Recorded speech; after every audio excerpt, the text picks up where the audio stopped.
Hi, this is Educate.org, and this is another reflection, more not for an assignment, but just some things that I've been thinking about. What I want to talk about is 3 mistakes that I think people are missing the boat on, or designers are missing the boat on, for educational virtual world environments. 1. Easily adaptable environments.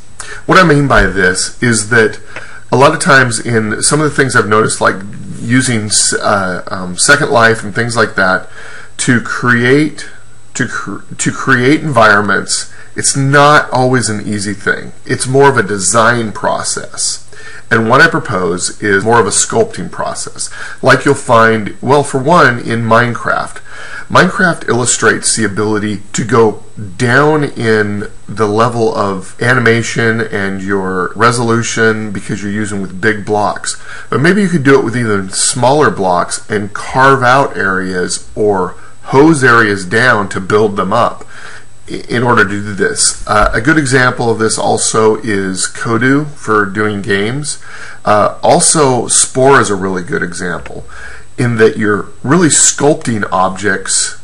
Here's some examples right here. You're like of a building, you're sculpting the object. You're making it bigger, smaller, you're morphing different items that you want to choose. Things like that, which is a very different process, I think, really, than the design process that a lot of 3D virtual worlds work on.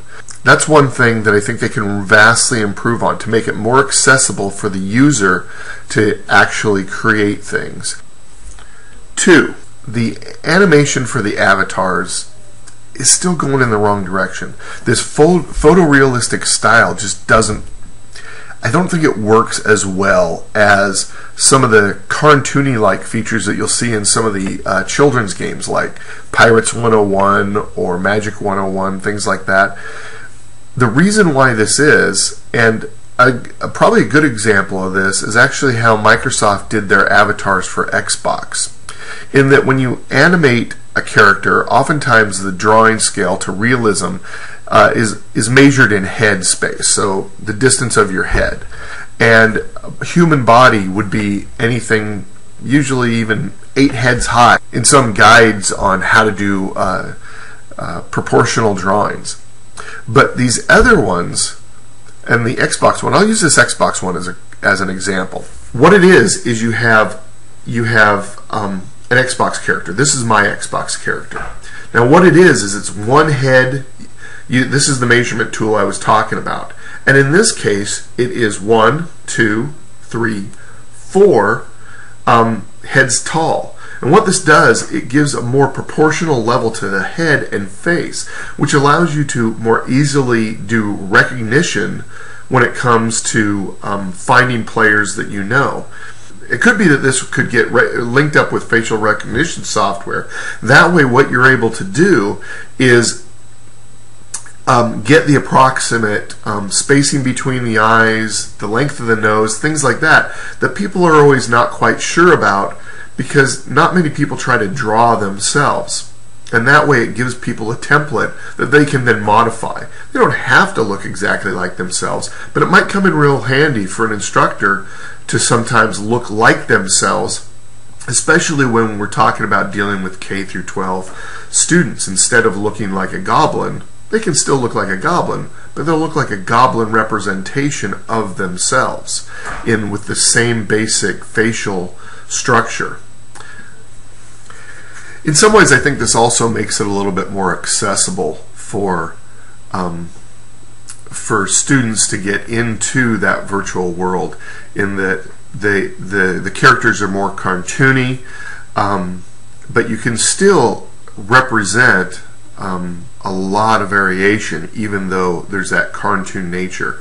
And it's more stylized and can be more easily stylized, which I think is a good thing than being it so photorealistic. That gets away from that whole PG-13 plus range of things that you often see in Second Life. And even if the characters do kind of max that element out, it still comes across as a little bit cutesy as opposed to sexual, which I think is a really good thing in regards to when we're talking about education.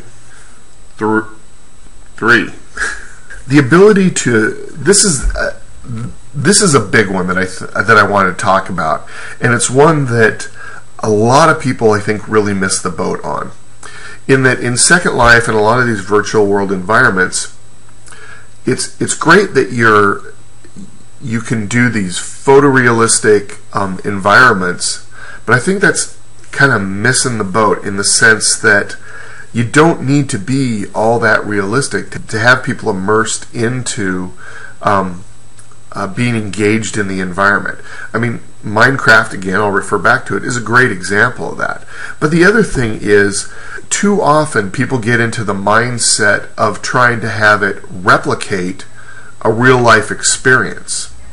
And then they start missing the concept of being able to have models and environments that put the learner and the user into an environment they normally wouldn't be able to do in a real world.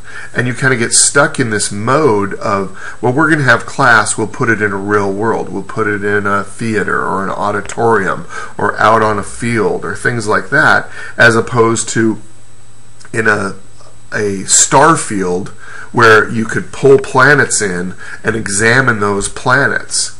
And that's the things that I want to talk about, is that ability to manipulate. A lot of times that thing that's lost is the ability to use manipulatives and models inside a virtual environment that if you're in a real world environment, it's either too difficult to set up or you can't manipulate the items very easily. Well, some things would be like showing things of scale, like what does a trillion mean? Being able to manipulate the bones of a T-Rex and see the scale and size. Pulling planetary objects and manipulate how they rotate and spin. Pulling apart molecules to see what atoms they're made of, see how the electrons spin and which ones get thrown off when you collide them back together. But the thing that's missing also in a lot of these virtual world environments is those usually have to be created by someone and then presented. And the problem with that is then it's always controlled by the instructor, or it's put on display in a very static representation. But wouldn't it be better if the manipulatives that you are using and are presenting to the student could then be altered, could be manipulated further through the controls of the student? Now, there are ones that allow for this to happen, but it's usually the student needs to have a pretty in-depth understanding of the creation process of those materials in Second Life or wherever you're doing your 3D virtual environment. But if you could embed those tools that allowed for that manipulation with the model, it would make it a lot better. And that way you wouldn't have the problem of either a static setup or a setup that the teacher was responsible for pushing out those models and pulling them back in all the time.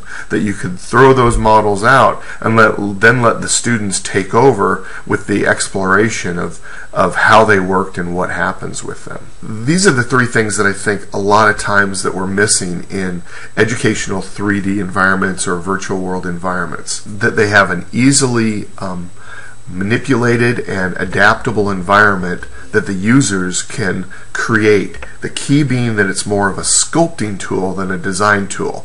Think molding with clay rather than CAD drawings. And then that there's some kind of facial ID to help people represent themselves if they want to, but then make the characters less photorealistic and more animated in the sense of cartoons, so you have a larger scale for the head, so that you have an easier time to do facial recognition as you start to make connections person to person, so that you're not trying to key in on someone's clothing as much as you are their face. And then the other one is the ability to more readily use models and manipulatives in a virtual world environment.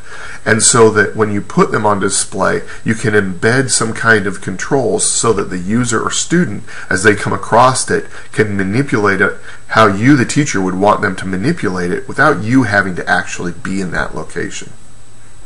Alright, so this is my little reflection of some things I've been thinking about, and thanks for joining me.